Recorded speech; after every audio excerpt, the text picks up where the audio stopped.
This is Tracy Morton. I'm a Senior Program Manager at the National Rural Health Resource Center and the Program Manager for the Technical Assistance and Services Center, or TASC, which operates under a cooperative agreement from the Federal Office of Rural Health Policy to provide technical support to all 45 states that participate in the Medicare Hospital Flexibility Program, or the FLEX program.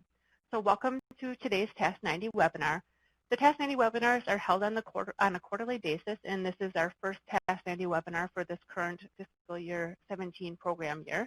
And today's topic is looking at FLEX program work with Rural Accountable Care Organizations, or ACOs. So today we'll be diving into some updates from some of our federal partners that work to support the federal FLEX program, including TASC, as well as an update from the Federal Office of Rural Health Policy on things going on within their organizations, reminders for the state FLEX programs, as well as a critical access hospital regulatory update.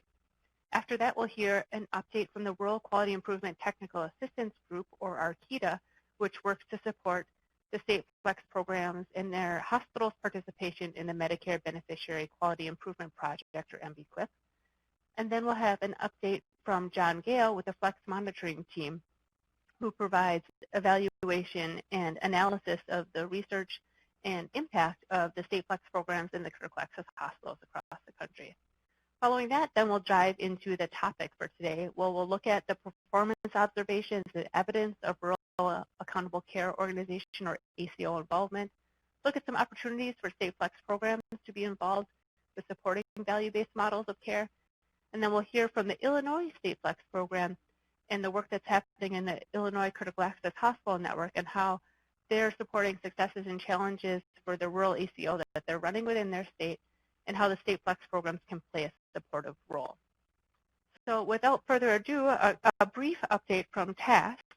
So the state FLEX programs are asked to join together once a year for an annual FLEX conference. And if you haven't been to that before, it's called the State FLEX Program Reverse Site Visit. So if you hear Reverse Site Visit, it really means National Conference for the State FLEX programs. And that will be happening July 17th and 18th in Washington, D.C. So it's a requirement for each of the State FLEX programs to send staff to that event. And you would have received an email this last week from Nicole Clement here at the National Rural Health Resource Center asking for two things from each of the State FLEX programs. So we're looking for you to complete an online electronic assessment of topics you'd like to see discussed at the State FLEX, or at the Reverse Site Visit this summer. Secondly, we did kind of a call for participation in a planning committee. So the planning committee meets twice later in November and then again in December to talk about what's the great content that we could put together for this Reverse Site Visit this year. It's an hour-long webinar. And so if you're interested in participating in that, we'd ask that you could participate in both of those webinars. So Nicole sent the information out about those specific dates in that email.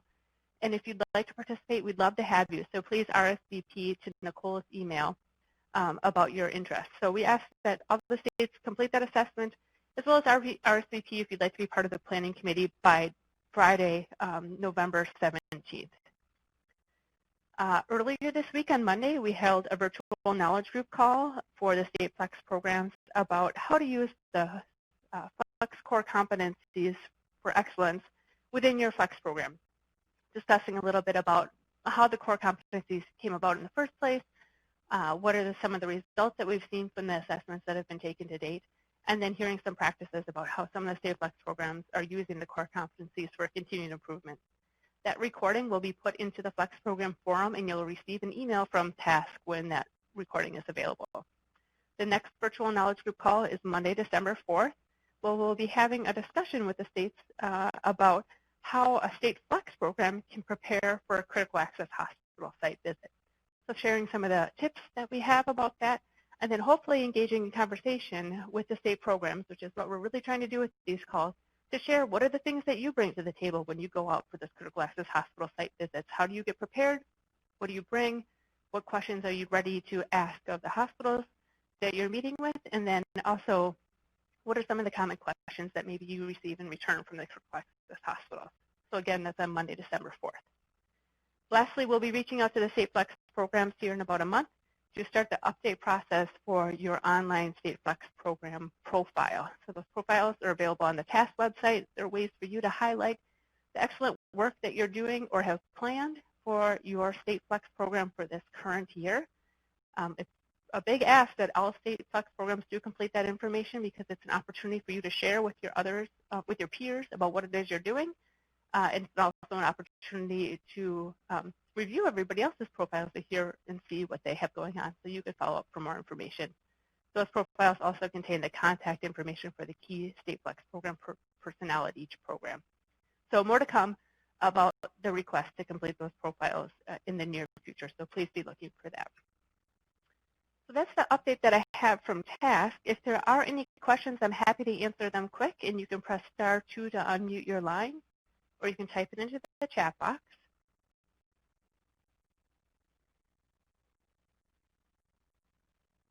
And if there aren't any questions, I'll turn things over to Sarah Young, who is the Flex Program Coordinator for the National Flex Program at the Federal Office of Rural Health Policy, as well as Joaquina Scott, who is the Policy Coordinator with the Federal Office of Rural Health Policy, to provide their updates. Welcome, Sarah and Joaquina. Thanks, Tracy. Can we get the other slides up? I guess we'll talk depending on whose slides come up first. Okay, this is my slide, so I will talk about it. As a reminder, this should be a very familiar format to everyone. I've showed versions of the slides at both of the last two reverse site visits and other webinars, but this is the Flex project timeline updated with the announced extension for a 4th project year for the FY18 grant award period, showing you the project years and the key reports that are due within that year. So as you can see, project year 4 has a squiggly red line under it highlighting that that is a new addition. And then it also, this slide includes the 2019 through 2022 timeline, so you can see what that looks like as far as planning when things have to happen. Just a super quick overview to give you a forecast of the timelines, and there is also a downloadable PDF version in the file share pod on the left. As everyone knows, we announced on the listserv in October that we're extending the current Flex project period for another year, so we'll be doing an NCC for this year for the FY18 award, and we'll be doing new competing continuation applications next year, 2019, winter to early spring, for new award periods that would start September 1st, 2019. So are there any questions about the Flex program timeline and the changes that we announced earlier this year?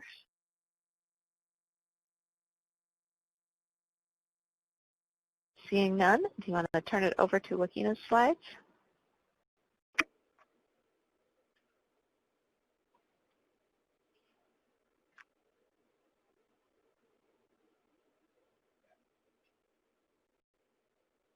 Hi, everyone, and thank you for having me on this today as well. There has been several finalized rules that CMS published since we last spoke, and I'll highlight a few of them for your attention this afternoon. So first up is the Quality Payment Program final rule. As you may know, they have finalized actually increasing the MIPS eligibility threshold. So now clinicians, if they have greater than $90,000 in Part B allowed charges or serve 200 or more, or greater than 200 Medicare Part B beneficiaries, then they will have to participate in the Quality Payment Program, MIPS program.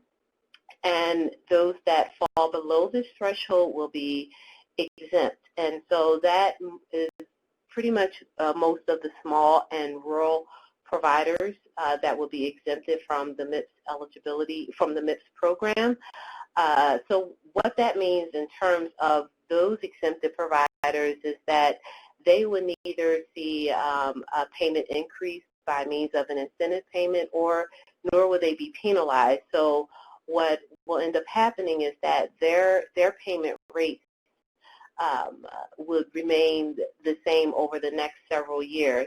So this is something that is actually on CMS Horizon. This is something that we're actually monitoring too, because stagnant payment rates could eventually mean decrease in payments for rural providers over time. So again, while I think a lot of small and rural providers will be happy that they're exempted from participating in the program at this time due to its complexity, we are looking at the outcome of such exemption. And again, this is just finalized for calendar year 2018 participation. So CMS may very well lower this threshold so that more providers or clinicians would have to participate in future years. CMS also finalized adding bonus points to the overall MIPS score for small practices and those clinicians that are treating complex patients.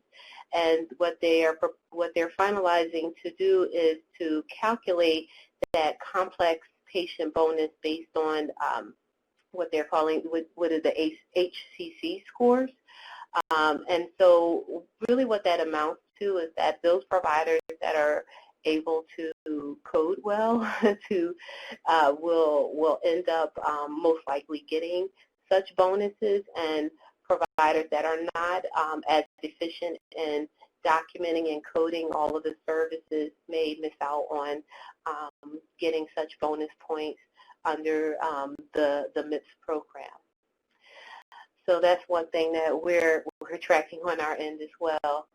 They've also finalized policies related to virtual group reporting options. So if there are small provider groups out there that may fall under the threshold, but they may want to collaborate with other provider groups and be able to participate in MIPS, CMS is allowing the opportunity for them to do so.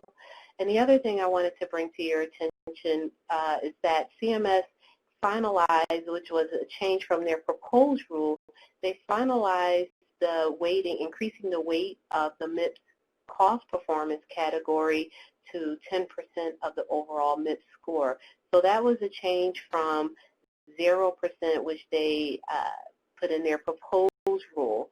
And the reason why they indicated this change is that by law, by 2019, the cost performance category has to be at least 30% of the overall MIPS score for providers. And so CMS sees this as helping providers get more experience in being able to have this cost performance category as part of their overall score, and therefore being an on-ramp to that 30% weighting for 2019. I want to jump now to the physician fee schedule final rule. For that particular rule, CMS did finalize new care coordination services for rural health clinics and FQACs. So now for regular and complex chronic care management services, as well as behavioral health integration services and the psychiatric collaborative care model services, rural health clinics and RACs will, and rural health clinics and FQACs will have the opportunity to be able to bill for these more complex services starting in 2018. So for chronic care management and behavioral health integration, what they're doing is adding a new payment code, G0511, which will be pretty much an aggregated or average payment for both the standard and more complex chronic care management services or behavioral health integration services. And so right now, clinicians are able to kind of bill separately for those particular services, whether it's standard or complex. But for RACs and FQACs, it would just be one average payment of all of the three different types of complex or standard services. And CMS says that they went this route in finalizing this policy to kind of line up with the way rural health clinics and FQACs are currently paid with their, all-inclusive rate for RACs and the PPS rate for FQACs. So, for example, for CCM services or behavioral health integration services, that would be approximately $61 to provide those services, or if the facility was to provide those services, and that's based on 2017 rates. They still have to finalize the 2018 rates for this service. And for the psychiatric collaborative care model services, that payment would be approximately $135 based on the 2017 rates for those various codes as well. And so again, that will change for 2018 once the 2018 rate is finalized. So we see this as a good thing for rural health clinics and FQACs. Another thing that CMS finalized was policies related to the Medicare Diabetes Prevention Program, which will be starting in 2018.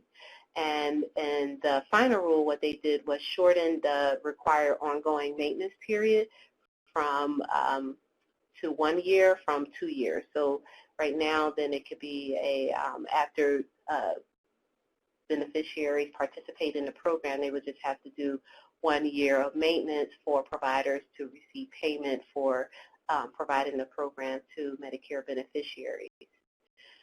CMS also finalized several new telehealth services codes in the final rule.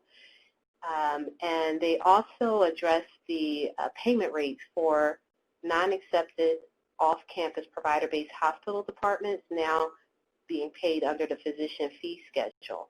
So as you may know from the outpatient PPS final rule, of course, all of these off-campus provider-based departments, the ones that are not grandfathered to say, have to be paid under the physician fee schedule rate, but it's not a immediate transition to that rate. So what CMS done for this year was pay those same providers or the new providers that are not exempted. What they're doing is paying them 50% of the OPPS rate. And for the next year, what they're going to be doing is instead of paying them 50%, they'll be paying them 40% of the OPPS rate. So slowly getting them to what the standard physician fee schedule rate would be. And then I'll jump to the outpatient PPS final rule. Again, what they did finalize was reinstate the non-enforcement of the direct supervision requirement for outpatient therapeutic services for COS for calendar year 2018 and 2019 only. So it's not a permanent fixture, but temporary for the next 2 years. And of course, I know many of you are aware of the cuts for 340B program. So they finalized reducing reimbursement for the 340B purchased drugs from the average sale price plus 6% to the average sale price of minus 22.5%, with an exception for rural sold community hospitals and some of the children's hospitals. So I did want to note again that critical access hospitals will continue to receive their cost-based reimbursement for 340B purchased drugs since they're not paid under OPPS, but it is something that should be on your radar. We're not sure if CMS may expand such policy in the future or what they're going to do in the future, but it is something for you to note and be aware of. And then finally for my, before I leave this particular slide, a couple of reminders as well. The emergency preparedness regulations that CMS published last year, they are in effect now, but in terms of them being implemented, they gave providers 1 year to actually implement the provisions for emergency preparedness, and that is also, it includes critical access hospitals, your rural health clinics, FQACs, all the Medicare providers, and so they have until November 15th to come into compliance, which is meaning having at least 2 training and testing exercises and having the appropriate policies in place for emergency preparedness. Also, I wanted to remind you, too, that the Critical Access Hospital 340B recertification is now open through December 6th, so I'm sure you've been getting those updates from Sarah regarding that process. And open enrollment for 2018 is now running through from November 1st through December 15th. For the next slide, just wanted to remind you, if you weren't aware, and I believe Sarah may have given you a reminder today as well, too, that there is this request for information from CMS for changing the direction of the Innovation Center. This is a very, very important opportunity for rural providers and stakeholders to weigh in. We're not sure where CMS is going to go with and asking for such requests from the public, but the opportunity to comment is through November the 20th. And what I did was provide the link for the website for more information, and at that link too you'll find the email address or as well as the online submission form to submit comments. So again, wanted to just bring this to your attention as a reminder. That is all of the policy updates that I have for now. So if there are any questions, I'll be happy to take them. Hi, Wakina. Jack King in the text chat asked if you can share more information about what the new telehealth codes cover, or maybe where he could find more information about the new telehealth codes. Sure. Let me see if I can pull that up quickly here, because I just answered that. I should have had that up available. It is up on their, give me 1 second, up on their website. And Pat, I'll maybe address your chat box question while Makina's looking for that. I sent out an email earlier on the Flex mailing list with more information about the CMMI request for information and a CMMI slide with details on commenting on that. So if that's where you're looking, you can find it from the Flex coordinator's mailing list earlier today. And I'd also like to, there, sorry. Multiple CMS updates. I also want to put on everyone's radar, Wakina has been in touch with some of the CMS folks who are working on the new Medicare card initiative, and we're working with them to organize an CMS open door forum for critical access hospitals to talk about the new Medicare card initiative. That is probably going to be December 12th, and I will be sending a save the date and spread the information email on the Flex Coordinators listserv as soon as we get that confirmed from the CMS folks. And just to keep putting that on everyone's radar, Medicare beneficiaries are going to start receiving new Medicare cards next April. So that is going to start happening soon, and will be a lot of changes that all providers need to expect. Thank you, and I was able to find those codes. So for telehealth, so they're adding a code for a visit to determine low-dose computed tomography eligibility, interactive complexity code, a health risk assessment, care planning for chronic care management, and psychotherapy for crisis. So new codes for those particular services.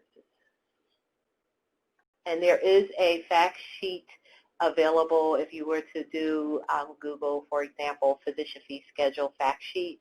It'll the link will come up, and I'll make note in my future updates to be able to put some active links in there for you to quickly access the fact sheets. We do provide as well to Caleb our updates. So in those updates, you will also have access to the links to the various policy regulations and fact sheets for your easy reference too.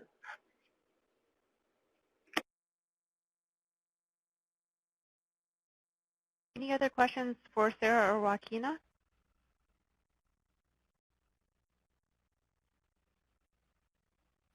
Okay, and just to add the updates that Sarah and Joaquina both provide to Caleb that Joaquina's referencing are what's put into the monthly Rural Route edition. So if you are subscribing and receiving the electronic newsletter at the end of each month called Rural Route, you'll be getting those through there. If you're not, let us know and we'll get you added onto that list. And then those updates are also put onto the TASC website. So if you go to the main TASC website, ruralcenter.org/TASC, on the right side column, you will see a green menu bar, and on there you can click on the federal update as well as the regulatory update too. And those are similar to these updates that they provide here on this TASC 90 webinar on a quarterly basis. I have a question. Yes. This is Jill from Arizona. When Joaquina mentioned bonus points under MIPS and the importance of coding that, does that only apply to CAUs that are eligible for the MIPS, or would they be able to get bonus points as well? So it only applies to the MIPS program, so the CAU billing providers that have CAU billing, those will be the ones that it will apply to. The ones that are above the threshold and have to participate. Okay, that's above the threshold. Okay, which is right. most CAUs are not. Right, if you're CAU and you are below the threshold, you are exempt from participating in the MIPS program. So that the bonus, those points, they wouldn't apply to you because you wouldn't be participating. And the providers should have letters for at least this year. They sent out letters to all of the, make sure I get this right, the PIMs. So it could be that the hospitals should have received a letter with the various NPIs of the providers at their facility that would say have to participate or may not have to participate in the MIPS program, as well as the website itself. If you have a provider that does CAU billing, they can put their NPI into CMS's website to know if they have to participate in MIPS or not. But that, I think it's actually that if they put it in now, it'll be based on the criteria for this year, which is a lower threshold. So next year, again, with that threshold bumping up, it may be that some providers had to participate this year but may not have to participate next year. Okay, thank you. Thank you very much, Sarah and Joaquina. We appreciate you taking the time to provide these updates on the webinar here today and all the monthly updates, if not more, that you provide to us. So thank you very much. You're welcome. So I'd like to invite now Carla Wang, who's going to be providing an update on Arceda, which again is the Rural Quality Improvement Technical Assistance Program that helps support the MB-QIP project. Carla works with Stratus Health based here in Minnesota, and she's the rural program area lead, and she's the lead for the Arceda project as well. And she has a lot of expertise about rural quality improvement, data reporting, and all of those good things. So we appreciate Carla being on to provide not only this update, but then also to partake in the conversation later on in this webinar. Carla? Thanks, Tracy. So I don't have a slide, but I do have a handful of MB-QIP and tools and resources related updates. We are in the process, our Arceda team, of updating a whole slew of tools and resources to incorporate the 2 new measures that are going to be part of MB-QIP going forward, the ED1 and ED2 measure and the antibiotic stewardship focus. So we'll Robin's actually, I think she recorded it last week, an abstraction training video similar to the others that we have posted on the YouTube. So there'll be an ED1, ED2 abstraction training video, and then we're also just working on updating the measure fact sheets and the best practices sheets and all those types of pieces to incorporate those two measures. So lots of updated tools and resources will be coming in the next month or two. We're also going to have the ED1 and ED2 measures be at least one of the items for discussion on the next MBQuip virtual knowledge group, which is scheduled for December 21st. In terms of antibiotic stewardship, there is a CDC webinar next week as on National Rural Health Day, so we sent the information out about that with the last MBQuip monthly update. If you need that, again, please let me know. We'll get it to you. And then CDC is also going to work with FOHP to do a webinar in January focused on the NHS and annual facility survey, which is what's going to be used to gather the antibiotic stewardship data for MBQuip. That's going to be how we collect that information. In addition to the new measures being added to MBQuip, there is one of the things that came out in the OPPS final rule that Joaquina mentioned is that CMS is actually going to be retiring some of the measures that are currently part of the MBQuip required measure set. So FOHP has been looking at that and looking at the timing, and will be providing guidance about how that's going to play into MBQuip and where that's going to go moving forward. So we will keep you updated on that going forward. So there are 4 measures that are part of the current MBQuip set that are going to be retired by CMS. And then some other things that we're working on is we have an ECQM, or electronic clinical quality measure pilot. We've been working with the folks in Michigan and North Dakota and Colorado, and then some facilities here in Minnesota to better understand technical assistance needs and challenges for critical access hospitals in the submission of ECQM measures. So continuing to pull that information together, and at a very minimum we'll end up with a sort of resource fact sheet for you all based on those findings.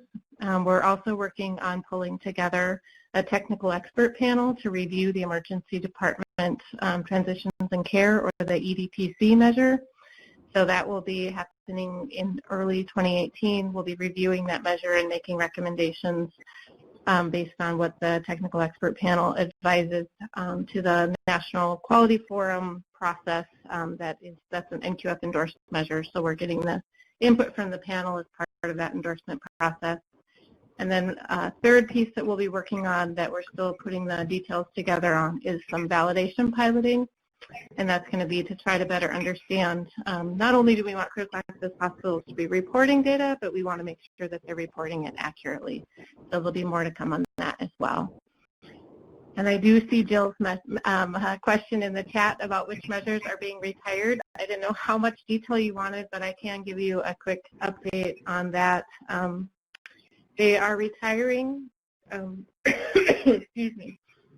They're retiring OP1, which is median time to fibrinolytic therapy, which is, in my opinion, kind of meaningless that they're retiring it, because OP1 and OP2 actually are 2 different slices of the exact same thing. OP1 is median time, and OP2 is whether or not they got fibrinolytic therapy within 30 minutes. So it's really looking at the same data in 2 different ways. So they're essentially not going to be calculating the OP1, the median time, anymore. The second measure that will be retired is OP4, which is aspirin on arrival. That had been proposed to be retired before, and CMS backed off on it. But again, now this time it was proposed and it is approved that it's going to be retired. That one is actually topped out, which, if you could see me doing air quotes, there is actually a regulatory definition of topped out.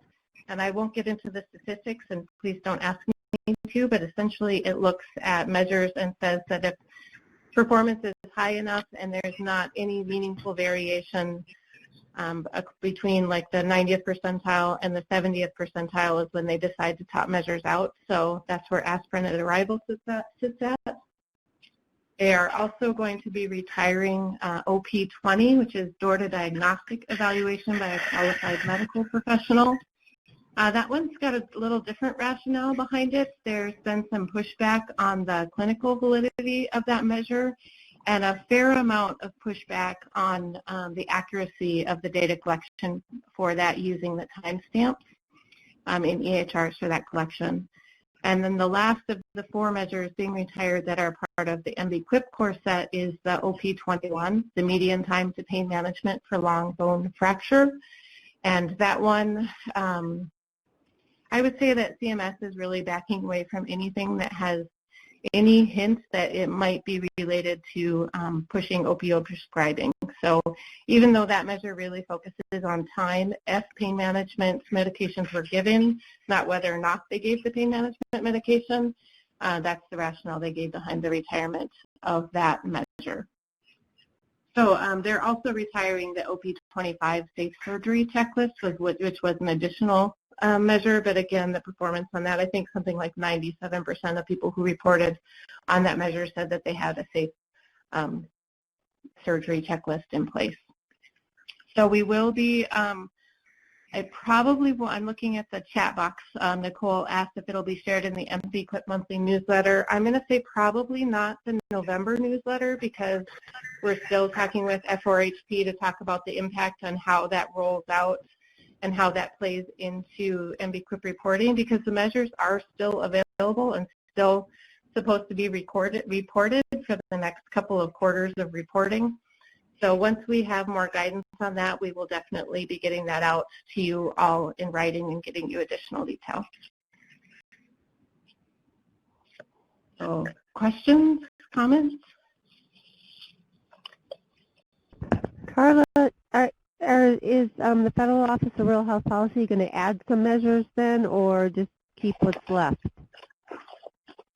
Well, the ED1 and ED2 and antibiotic stewardship are being added. Right. But when those four are retired.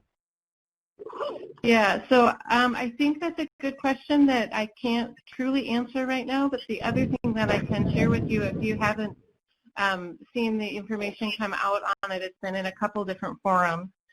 The National Quality Forum is actually just pulling together a measures application partnership focusing on rural providers. So the NQF measures application partnerships are the work groups that make recommendations to CMS regarding measures for their quality programs. Mm-hmm. And when there was a National Quality Forum rural work group a couple of years ago, one of the recommendations was that there should be a measures application partnership group to really focus in and look at rural measures. So that was about 2 years ago that those recommendations got made, and now that measures application partnership for rural will be starting here later in November, and we'll be looking at, I think it's like 3 to 4 months worth of meetings and discussion really focused on identifying rural relevant measures. So in the measures world, things move fairly slow, I think. They don't turn on a dime, but there certainly is going to be a lot of discussion about rural relevant measures as part of that. Ira Moskovitz from FMT is on that panel. Brock Slabaugh from the National Rural Health Association, lots of other folks. If you look at kind of the list of folks who are going to be part of that, so there's lots of rural folks. And thank you, Sarah Young, just posted the link to that work group. And so we'll be continuing to watch that closely and be looking for opportunities for flex programs and or your critical access hospitals to provide input into that process. So it's not quite answering the question you asked, Jill, but I think the answer is if we can get some more rural relevant measures, we will likely have more measures as part of MB-QIP, but at this point there's just the plan to add ED1, ED2, and antibiotic stewardship. Thank you. Thank you, Carla. And Jill, this is Sarah. I'm sorry, this is Kyle Cameron in Wyoming. Can you hear me? Yes, go ahead, Kyle. Well, just what antibiotic stewardship data or measures are we looking at? Yeah, so to measure antibiotic stewardship, we're going to be using the Centers for Disease Control, the CDC, NHSN, so it's the National Healthcare Safety Network. There's an Thank you. And so what I really want to do is just give you a very quick update on the activities of the Flex Monitoring Team. As with everyone on this call, we've been very busy with a variety of projects. We've got a few products coming out. We'll soon have a policy brief out on the first year of the initial evaluation for the innovative models, and we'll also be putting out, probably within the next few weeks, a policy brief on the EMS assessment tools that we've been working with many of you on. So those will be coming out. I spoke with Mark and Kristen and George on the Compass, and they're working very diligently. They run into a few database problems, but working quickly to get the dashboard out for the financial measures. And then, we've been working with them closely to incorporate and solve the issues of both the community measures and the quality measures. In terms of new projects, at least on our side in Maine, we're going to continue with looking at the innovative models. We had our first webinar, an internal learning collaborative type webinar for the folks involved with the telehealth activities under innovative models. We are looking at 2 new projects this year. One is focused on dealing with the issues of what we're calling the core services that most rural communities need, and how our CAH is engaged in that.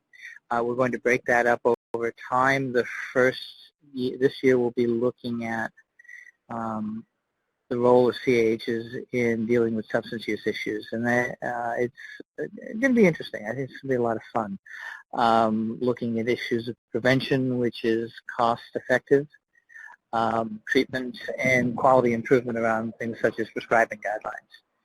We'll also be doing a more detailed look at some of the planning and organizing issues around time-critical diagnoses. Some of you may remember that we did a fairly extensive briefing paper a few years back on STEMI systems of care, but we'll also look at where states and CAHs are in dealing with systems of care analysis. I know Minnesota is doing a project more specifically on stroke issues in terms of some of the clinical activities that CAHs are engaged in. And so they're looking at really sort of quantifying the evidence-based stroke quality improvement programs for CAHs. So in general, we have a fairly full list of activities. And I don't know if there are any questions. And as an aside, I just got my letter that I'm on the MAP panel as well this year. So we'll have some decent turnout from both the monitoring team and the research centers. Great, thanks, John. That is quite a full workload for the Flex monitoring team, and it's always really exciting. We like to stay busy, and you know, one of the things that we'll do, I should say, on the substance use is also begin to track and look at what some of the states that have supplemental funding that are focused on substance use issues. So I know there's a lot of information out there, so we'll be tapping a variety of sources to build our base of sample projects, and we'll be looking at those from each of the different sets of activities. So prevention, treatment, recovery, quality improvement, prescription management, and outreach and community engagement. Great. Well, thanks so much for joining us. We appreciate it. Oh, it's my pleasure. So I think now we'll turn over kind of to the topic of the day, and that's how the Flex programs can work with rural ACOs within their state or region. So we have a panel of speakers that are talking today, and I'll introduce them all right now and then move into the content. So Carla Wang, who we've already heard from, who works with Stratus Health and works with the Arceda project there, also works on the Rural Health Value Project, which is another federally funded resource group that looks at monitoring the rural impact of this transition into a new healthcare payment method as well as healthcare kind of management method for our country. So Carla is going to be presenting on some of the tools and resources that Rural Health Value has developed. Also joining us today will be Ji Zhu, and Ji is an associate professor in the Department of Health Management and Policy with the University of Iowa, and RUPRI is one of the federally funded research and policy analysis centers as well. Dr. Zhu has a PhD in sociology, and his research focuses on micro and macro organizational behaviors in healthcare delivery systems. His work really explores how team design, team process, and quality improvement activities affect care quality and safety, and how the market and policy environments affect healthcare organizations' structures, strategies, and efficiencies. So he'll be talking about some of the recent findings about rural ACO performance. And then lastly, but certainly not least, Pat Scow is joining us representing the Illinois Flex program. Pat's the Executive Director for the Illinois Critical Access Hospital Network and the Illinois Rural Community Care Organization, or a CCO, which is similar in form to an ACO. Pat has a lot of accolades over her years of experience working in rural healthcare, including being one of the top 25 women in leadership in Peoria, Illinois. She also has been recognized in 2014 as the Illinois Rural Hero by the National Center for Rural Health Professions, and she's a past recipient of the Calico Quality Leadership Award from TASC in the Federal Office of Rural Health Policy. Pat's been with the State Flex program in Illinois since its inception in 1999. She has over 35 years of clinical and rural hospital administrative experience. So we're excited to hear her talk to us then about the rural ACO experience in Illinois and also how the Flex program there has been working with that. So with that, I'll turn things over to Carla, who's going to talk to us first about some great tools and resources that are available. All right, thank you again. So I didn't realize I was first. So I get to talk about tools and resources to help you do all the great things that Pat and G are going to talk about. So I'll just run through this quickly. I think most of you have heard us talk about the Rural Health Value Program before and highlight some of the resources. It is a F4HP funded cooperative agreement. It's a partnership with the RUPRI Center for Rural Health Policy Analysis at the University of Iowa and Stratus Health, and then we also have support from some other partners, including Stroudwater, Whistler Premier, and the like. So our focus is really twofold. We do both resource development and compilation and some technical assistance, but we also do some research, which she is going to be talking about some of those research findings, while I'm going to be talking about some of the tools and resources. This is our main webpage, so it's ruralhealthvalue.org, and that will help you get into all the tools and resources that we're talking about. On the front page, we have this pulse check, which are some of the key resources we think might be most useful to folks in their journey towards more of a value-based care delivery and reimbursement system in a rural community for rural providers. This is not hospital specific, but certainly because critical access hospitals are a lot of times sort of the center of the healthcare system in rural communities, a lot of the tools are definitely kind of lean that direction.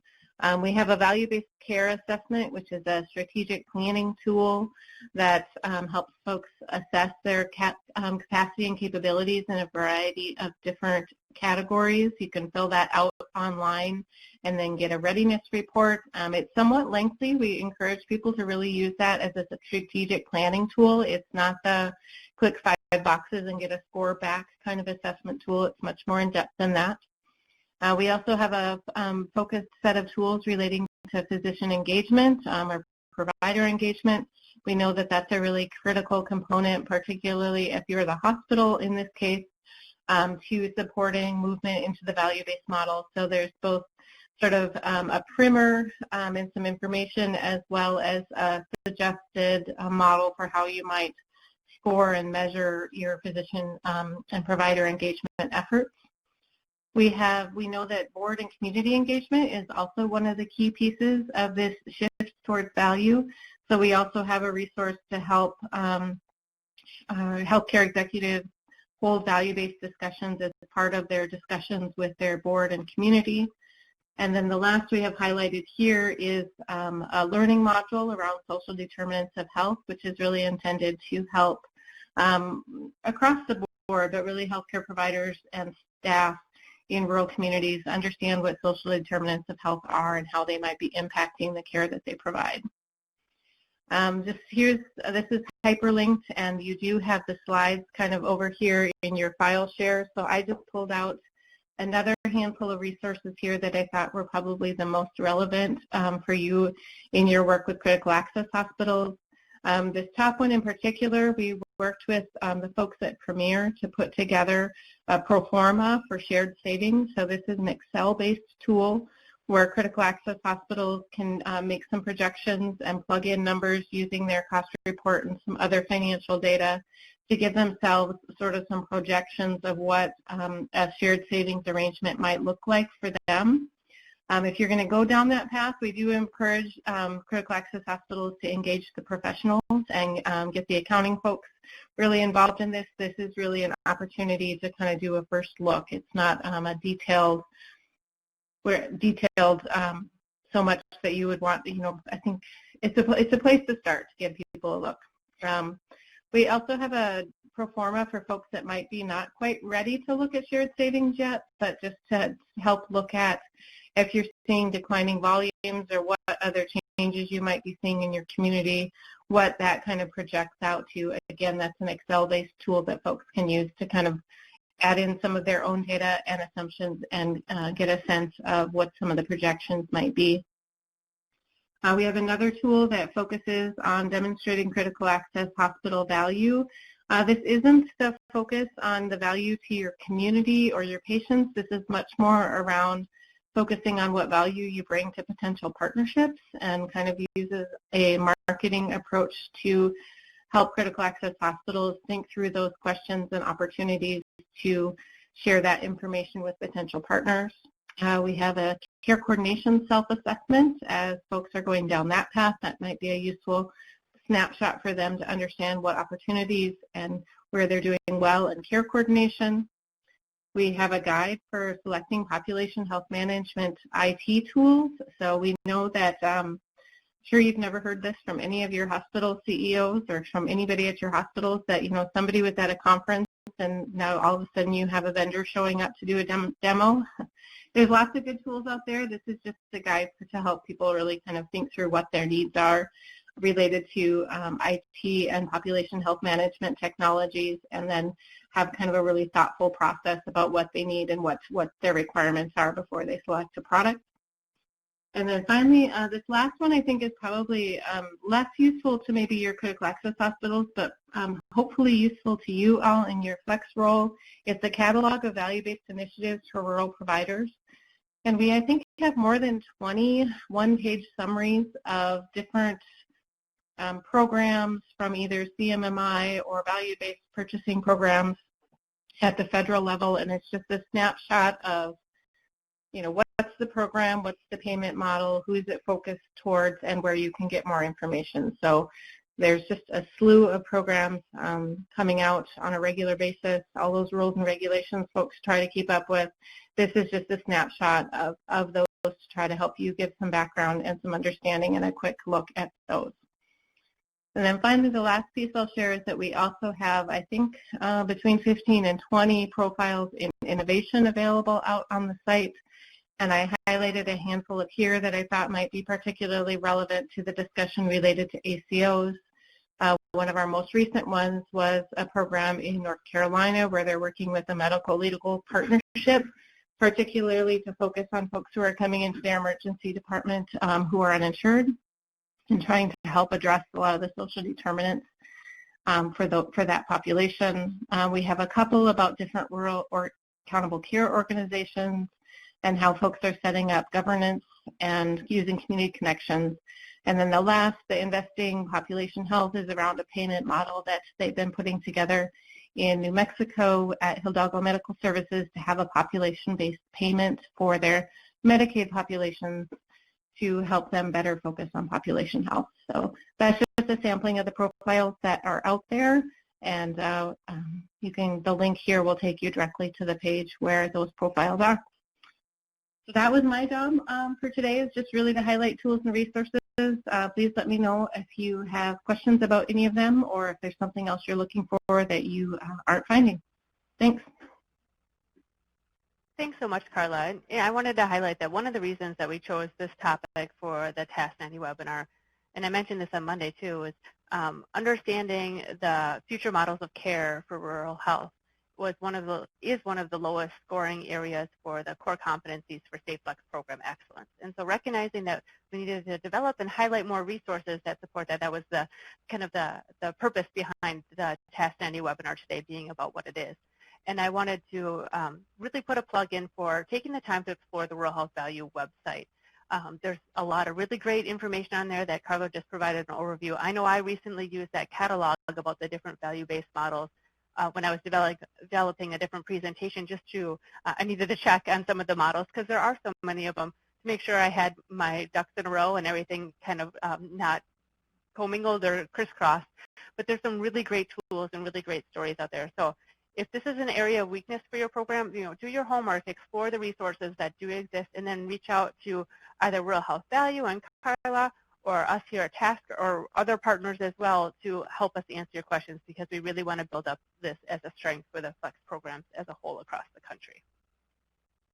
So with that, I'd like to welcome Ji onto the call. And as I mentioned earlier, Ji is representing the RUPRI Center and is going to be talking about some of the performance-based findings that we've seen from critical access hospitals, or excuse me, from rural ACO participation. So welcome, Ji. And it is *2 to unmute your line.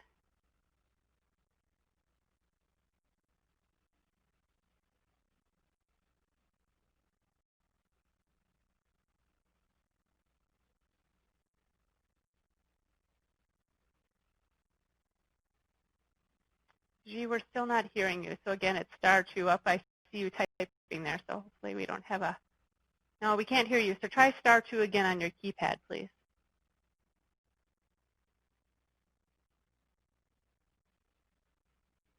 Hello? Hi there. We can hear you now. Oh, great. I Welcome. didn't get the *2 instruction before.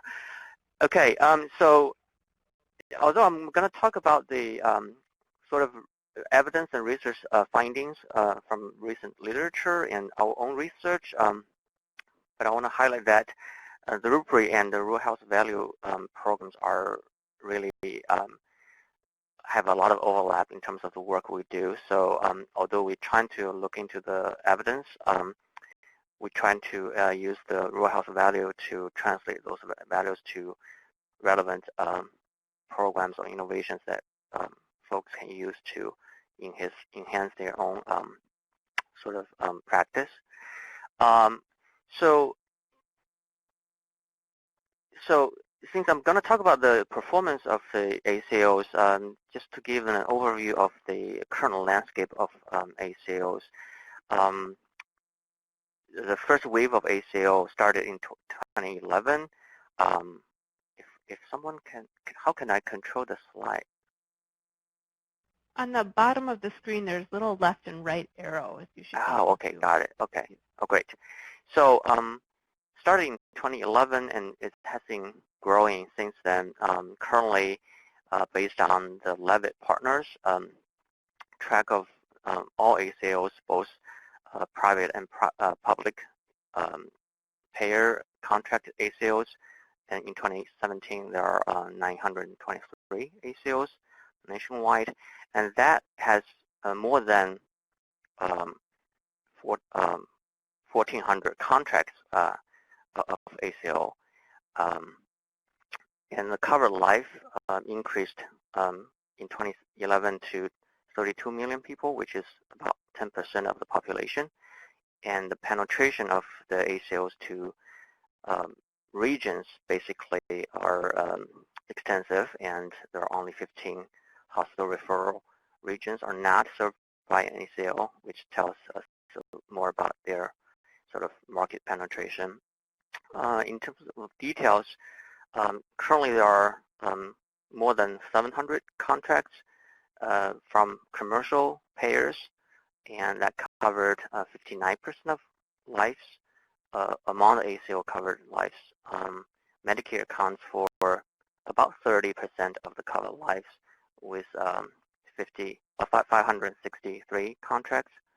And Medicaid had a 12% of covered lives under ACO contracts. So those are the current status of ACO growth, and the slide on the screen had a link to a health affairs blog that has a lot of details regarding those current status of ACO spread with very nice visual.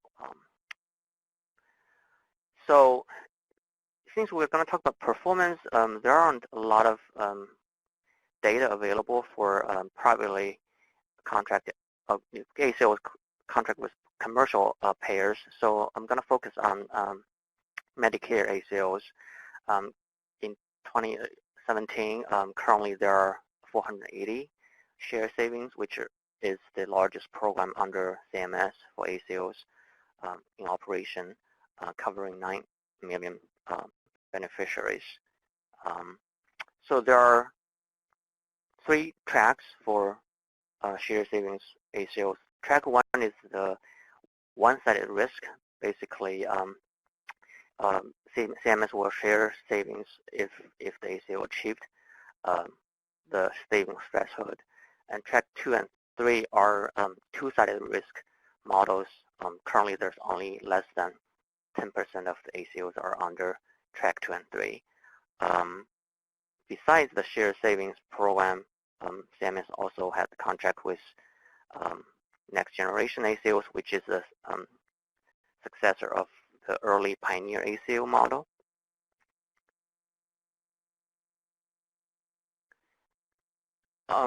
The Medicare ACOs, they build on this physician group practice model, demonstration model that was under going for a while. And the basic rationale is to control utilization and help to reduce cost, or at least control the growth in expenditure. A couple of things that sort of needs to be highlighted is that all the Medicare ACOs are still serving traditional fee-for-service beneficiaries.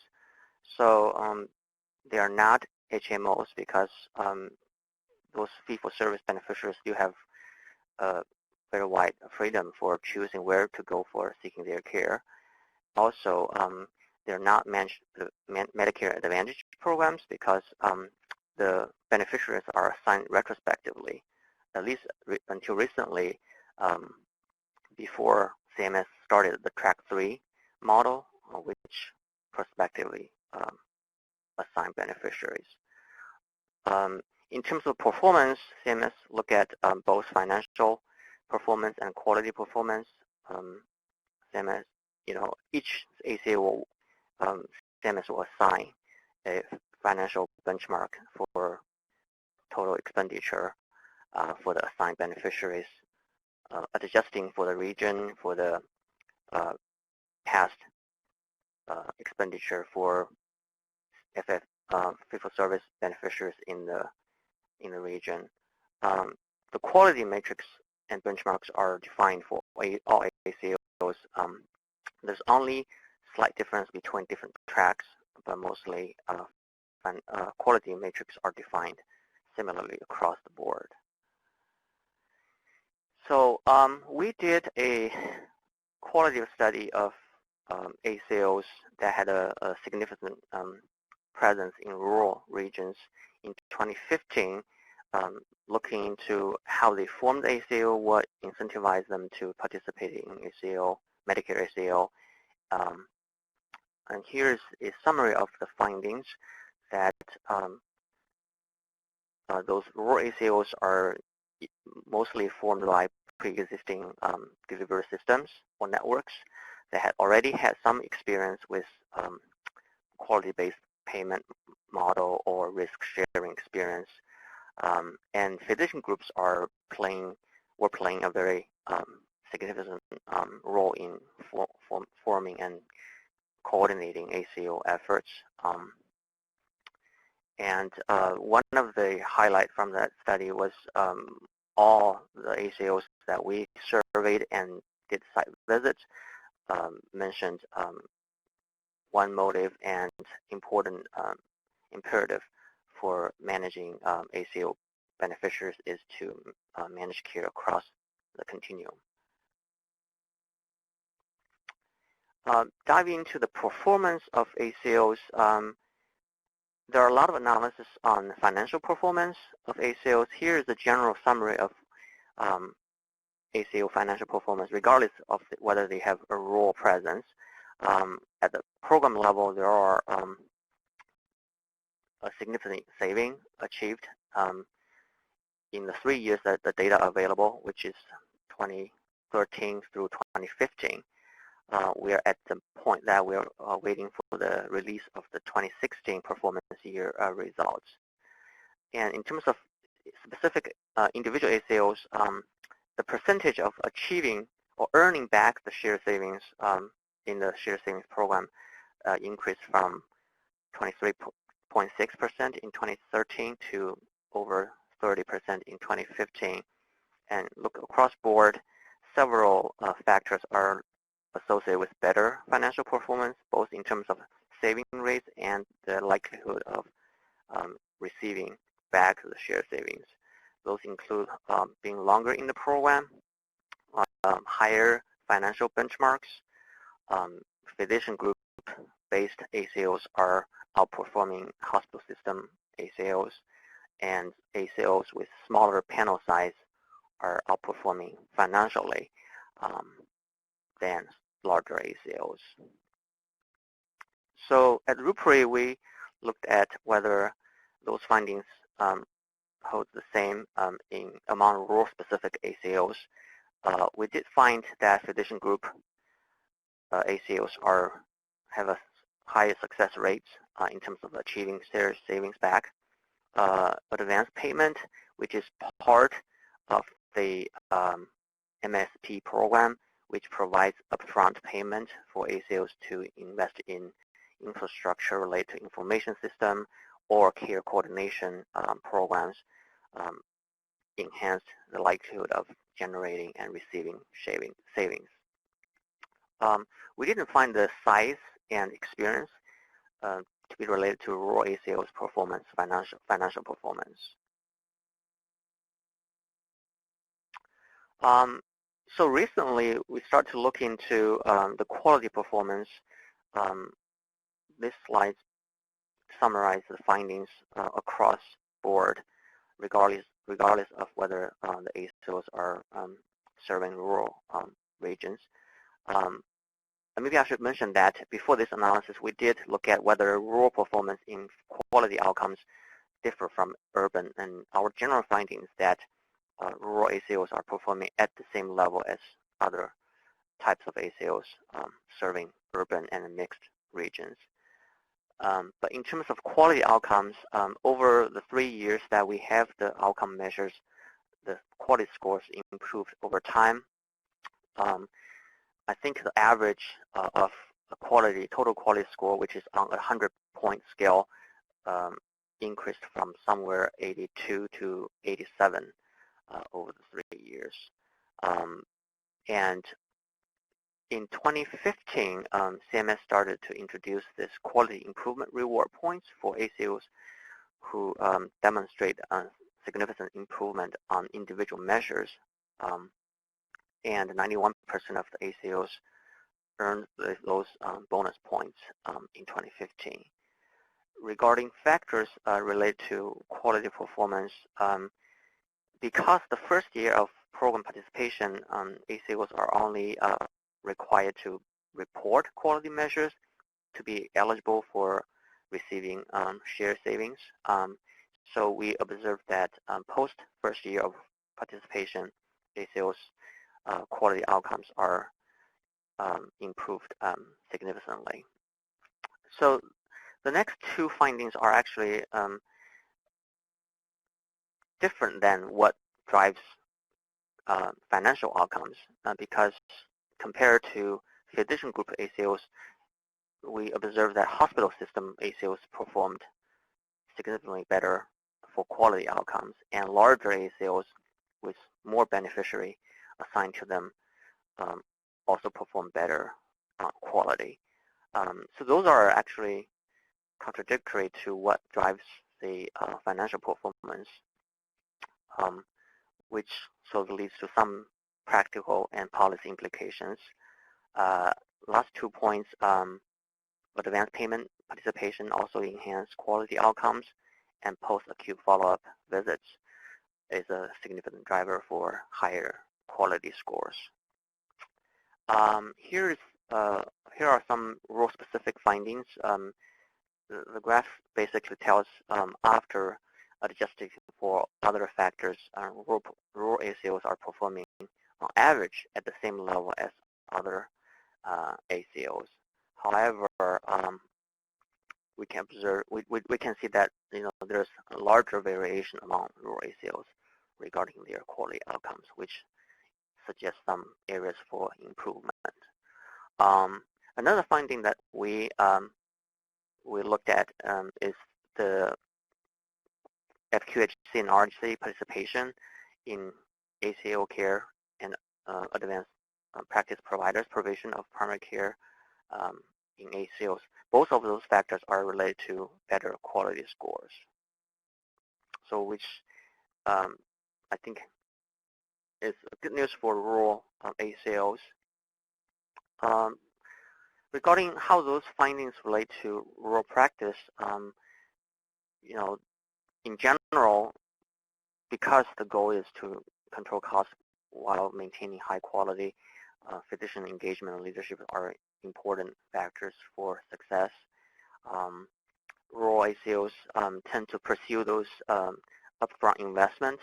Some of those can be obtained from the ACO investment model or previously the advanced payment model, which contributes both to rural ACOs' financial and quality outcomes. One of the important infrastructure is the information system to manage population health, and that has been cited in qualitative study as well as an important factor for rural ACOs.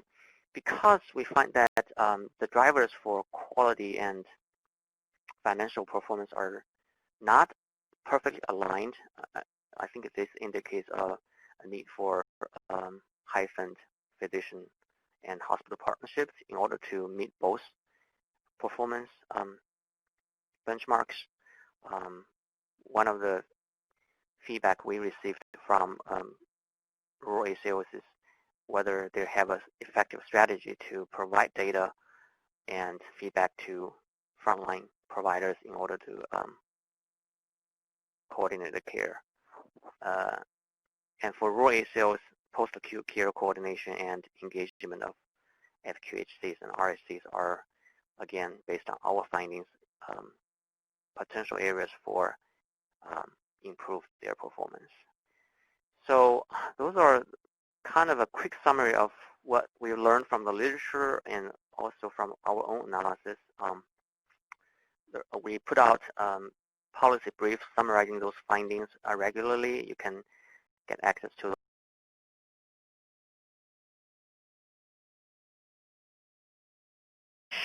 Yeah, I'm going to go ahead real quick and take a lot of the information that the gentleman just presented a few minutes ago and just kind of bring it home. And I'm going to talk fast because I have quite a few slides, but I'll try to reiterate the importance of what the FLEX program can do. This is just to outline what I was going to cover today.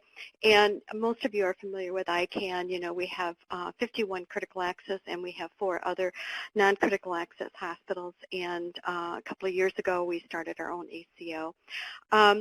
Part of our thing is also to know that ICANN does administer the FLEX program for the Department of Public Health, and we've done this since 2004. And not only do we do projects for the CHs, but now we now have a contract specifically directly to the ACO. we all know about moving from volume to value, and the reason our hospitals, when health reform started a few years ago, looking at the triple aim and all these things that you look on this slide that are important, we looked at the accountable care organization as a way we could start driving the bus to know exactly what we need to be doing and positioning ourselves for the future. So you look at critical access hospitals, and we know value-based purchasing is coming, and most of the hospitals, before making the decision, just had to think whether they're going to be part of a system, independent, and so forth, and they felt becoming a member of an ACO would help them. So that's how we move forward. This is information about an accountable care organization, all the values of doctors and hospitals and clinics and everybody coming together. As Zing said, that to reduce overall health care spend per individual and improve the quality. This is what our ACO looks like in Illinois.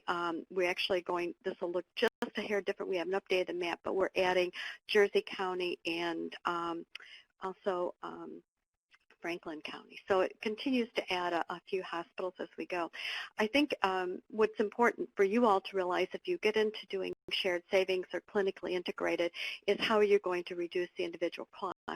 And hospitals get very nervous when you talk about reducing costs because you have to stay in business, and so you really want to focus on reducing individual beneficiary spend, and these are some of the strategies that you use and were highlighted in the presentation before. And, our goal is to reduce, 5%, 10%. And we haven't yet achieved shared savings. However, we've narrowed the gap and we've turned the corner. But it's real hard to turn the corner for real providers because we're all different in how we do it. Our biggest factor, and I didn't see that coming out in the last presentation, is controlling downstream spend because of patients, we don't do as much locally. And so a lot of our specialty care move to other areas, and we need to do a better job of that. Most importantly, it's about changing the culture to value, and you have to think about how when you do your strategies, onset of chronic disease, complex disease, and how you individualize those strategies as you begin to run an ACO. Key parts of an ACO are covered just briefly, but you have to remember healthcare is local, and you have to build patient loyalty, understanding data, care coordination, controlling costs, prevention, and the biggest thing is patient engagement. The data, you'll get a lot of data, and that's really been helpful. We've learned that, a year ago we had a Medicare visiting a patient, visiting an ER 150 times. It's hard to believe that.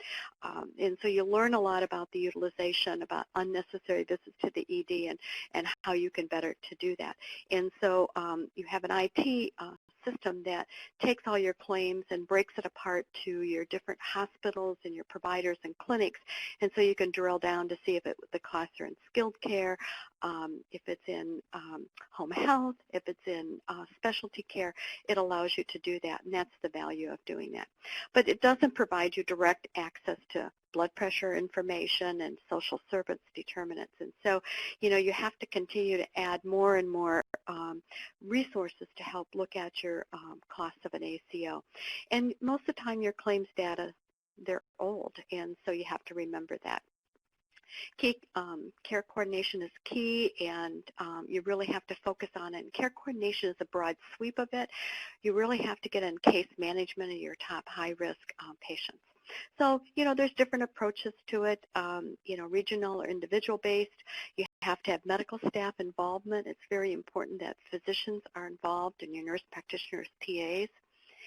And you have to really understand what primary care is if you are working together to decrease individual primary cost for each of your patients in your ACO, whether it's commercial, where you have under 65, or whether it's over 65. And these are some of the different interventions that you do, such as chronic care management, well visits, and looking at your transfer process. And that's really also about coding. And we've learned that over the years we really haven't done a good job of coding, and we've done a lot of coding camps. Historically, critical access, because you're cost-based or you're a rural health clinic, we haven't worried so much about the CP coding because you got paid by other factors. Well, it does make a difference in how much Medicare thinks they should pay you for the care you provided. So anyway, post-cost hospital acute care, hospitalization. There's high cost. It's not necessarily due to swing beds. It can be to patients going to your nursing homes and staying the full time. One of the things that we've learned is if we have hospitals and nursing homes, if you have readmissions, of working with that nursing home and trying to prevent readmission. So it gives you details about that. You learn that you watch for those advanced directives. So if patients are coming in, you're not taking those next steps. So it's about coordinating the care of a patient through the whole process. There's some philosophies now that patients, particularly with chronic diseases and complex diseases, they're never really discharged. Right now, historically, our hospitals have taken discharge a patient from acute care, then they go to long-term care, or they go to home health. Everything's a discharge. And what you'll have is really an ongoing communication piece, and that's part of care coordination, which we hope reduce. Talks about quality improvement scores. That's just an example. I won't dwell on that, but I think most importantly I want you to walk away with is that what we're doing is learning how to better manage our care. We're still going to take care of patients the same way. It's how we manage it to better make a difference. The challenges, independent hospitals and providers are spread off. It's hard to consolidate and work together, so you have to develop common standards of practice if you're going to form ACOs. Rural health clinics, some of it has to do with, mid-levels and how beneficiaries are assigned. And the emergency department, many of our rural communities do not have prompt care 24/7 or even prompt care at all. And so we undoubtedly have more admissions to our emergency department, which they could be easily handled in a clinic, which is different than in more urban and suburban settings. We have limited access to behavioral health, and there are different determinants in rural versus urban. A lot of it's, the food availability, resources, caregivers, specialty care, how do you get to a specialist and come back? And we have many of our beneficiaries, particularly farmers, may not have seen a medical provider for 20 years. And most importantly, our challenges of controlling downstream spend. I have looked at all our hospitals that are in the ACO, and those closest with tertiary care have a higher cost in their per member per month than in those that are further away. But there really are benefits, and I hope that's what you're picking up, and I'll talk about how you can help that. It's focused on primary care, and that's really the basis for particular shared savings for Medicare. Now, we're going to be moving into a Blue Cross and Blue Shield ACO in 2018, and it's still primary care too, is prevention and seeing the doctor when you first have onset of illness. And sharing best practices. We've learned so much from each other. And it's an opportunity for physicians to really earn a financial incentive and to leverage numbers. Support groups are very, very important. And I think we have a step up in that we understand the value of the community. I think we can build better patient loyalty. It's over the years our rural communities have lost some of their market share because we transferred a lot of patients out. If we develop greater skills and better manage our patients locally, we can keep our hospitals stronger. These are some of the values that you can learn about developing interventions to keep patients locally, with your well visits or education programs and things like that, and providing different kinds of specialty care locally as moving forward. Zing talked a little bit about quality and reporting. We did achieve 100%, and so that will bode well as our hospitals providers, they have to measure with their with their MIPS program. Because we're in a non-risk ACO, we are in an alternative payment methodology, and we can use the aggregate of the score. We don't have the full advantage of the 5% for all our beneficiaries. So our goal long term is to move to risk in the next year or so. But being in this ACO has given us greater access to commercial payers. And you can see some of the value of how we're focusing on our caregivers and our local communities. I just really seen an upsurge in those participating in the ACO and how we're decreasing those gaps and getting people in for prevention and really looking at managing population health. That's what allows with an ACO, because you're concentrating you're looking at your expenses, you're looking at how your care is moving through. And we continue to lose market share, and those that are in the ACO, we're slowly seeing the slowing down of the market share and staying locally. So our hospitals have, we have, all of ours have continued next year except one, just simply because of an internal issue, and then we've added 2 more. So they are seeing the value as we renewed our ACO. What the Flex program offers, and I want to make sure we cover this, is probably most important. As you look at innovative healthcare models, we have to be thinking after 2020, we will all be on value type of programs, and we're moving more and more closer to risk management. When you've got other states dealing with global payments, we have to be proactive and rural. We don't want to be left behind. And so I have always valued the Flex program. It allowed us to be creative with the network. It allowed us to be supportive, and they just have wonderful flexibility, and that's part of the name. And so, take advantage of those funds and give hospitals your critical access an opportunity to look at clinically integrated networks or ACOs, or coming together to pilot how you can share resources. So that's just a reminder.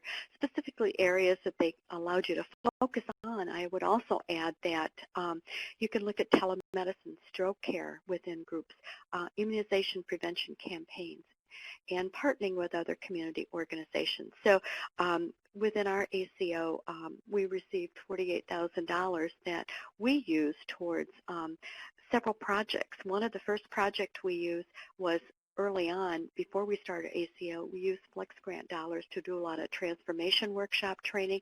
We developed a readiness assessment tool and patient-centered medical home. We've done a lot of motivational interviewing for hospital staff so they learn how to really begin engaging and dealing with care coordination certification. So we have a new project, health coaching program. I'm happy to talk about it sometime, and some of our innovative projects that we've done for those involved in care coordination. The Flex programs that we're working on, we're about running out of time, is hospital transition transfer project, where hospitals are partnering with nursing homes. We've done 8 meetings throughout the state, and we're learning how we can decrease readmissions from the nursing home back into the hospital. And we've had really good success with huddle programs and common programs. The other, we've used some funding of that money is with CH and COPD, and reducing those readmissions and building the patient programs. We've also done an immunization campaign for pneumonia and flu. These are some of the pilots. Like I said, we did transfer sheet luncheons, and it's kind of like peeling an onion when you learn to work with your partners, and we feel like we removed a layer, and great support from our nursing homes. Our CHPD, COPD, and CHF program, we found one of the major factors is our EMRs really don't have discharge instructions, so we really had to work on how we can be clear with instructions and making those follow-up appointments for our patients. Immunization, really pushed and have almost 100% compliance within our beneficiary program. So I do have a video. If you want to go to this website, it's on care coordination. I encourage you to go visit Jane, and she talks really about the value of the ACO and how we come together to coordinate care and services. So bottom line, it's still about the patient. Take the value of the Flex Grant. Use those dollars. Help your hospitals be innovative, whether it's preparing for becoming involved with more value-based programs, transitional, patient-centered medical home, or whether it's actually funding some of those programs. I'm happy anytime to answer any questions, share any materials, and I hope I did it in plenty of time. So thank you for the opportunity, and it's always a pleasure to work with all of you. You guys are great and do wonderful things for our rural communities across the country. Thanks, Pat, for sharing this. The neat project you have going on there. It's obviously very complex with lots of interesting pieces to it, but I like how you were able to describe how the State Flex program is supporting that work, the various different examples that you had there. Obviously, there's a lot of detail within that, too. We couldn't do it without those specially defined programs that Flex provides us. So, we might overlook those things, and they really are key to helping us improve our healthcare costs. So thank you, Tracy. Excellent.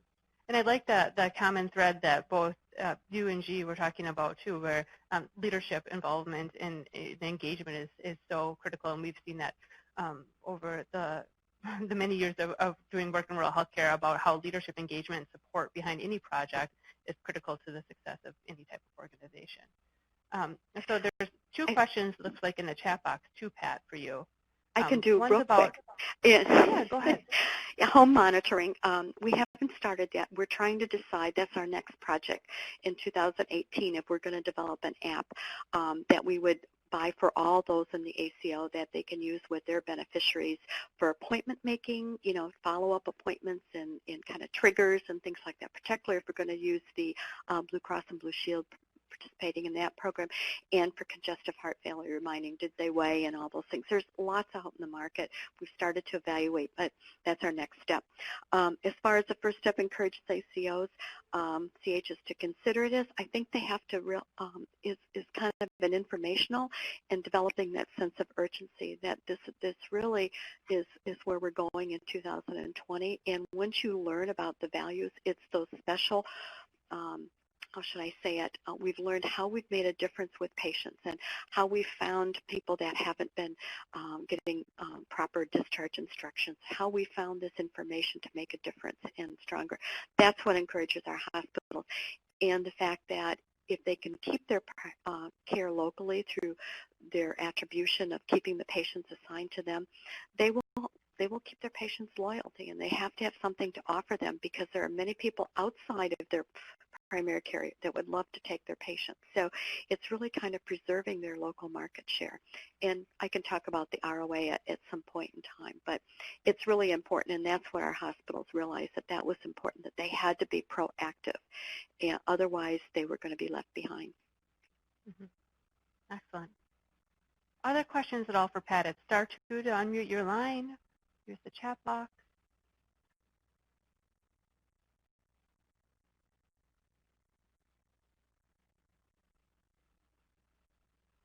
All right, well, fantastic. Thank you so much to all of our speakers for joining us today. We really appreciate you taking the time out of your busy schedules to share with us your knowledge. So in closing, there are 2 polling questions on your screen about your learning from today and your satisfaction with today.